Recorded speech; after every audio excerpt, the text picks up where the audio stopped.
Companies Act, Section 279, Suspension of Legal Proceedings on a Winding Up Order.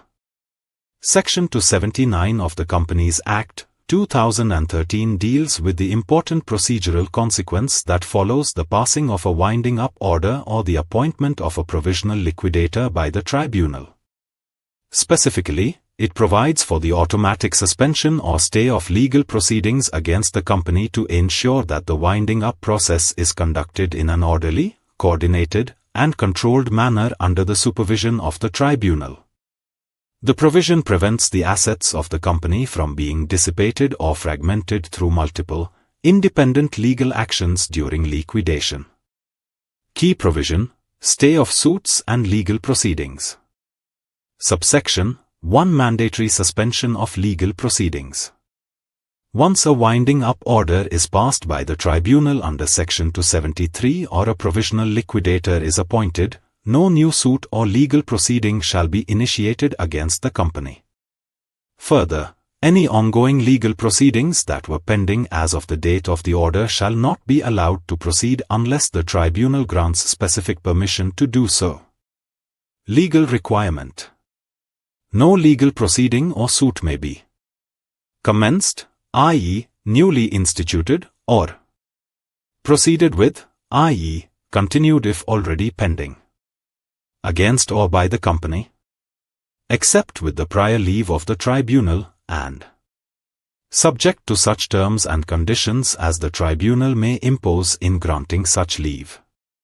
This ensures that the liquidation process is centralized under the tribunal's oversight and prevents any creditor or stakeholder from taking independent action that might prejudice the interests of others.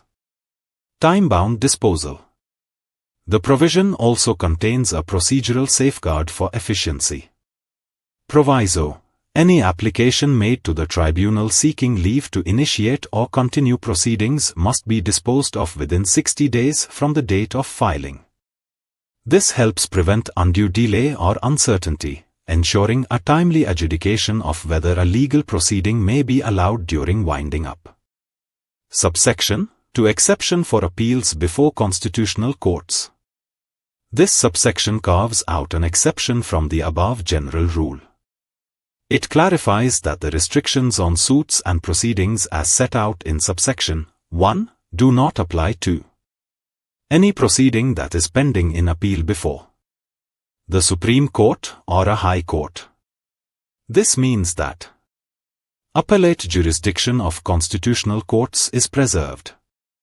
Ongoing appeals involving the company before these higher courts may continue without interruption, even if a winding up order has been passed or a provisional liquidator has been appointed.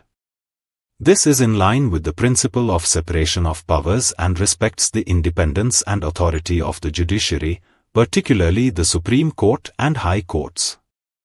Purpose and significance.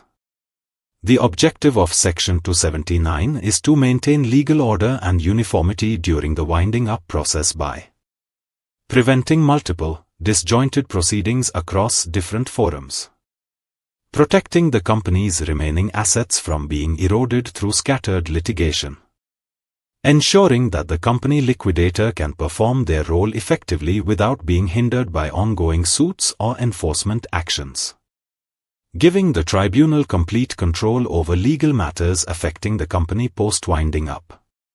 By concentrating all legal actions within the framework of tribunal-approved proceedings, the provision promotes judicial economy, procedural fairness, and equitable treatment of all stakeholders.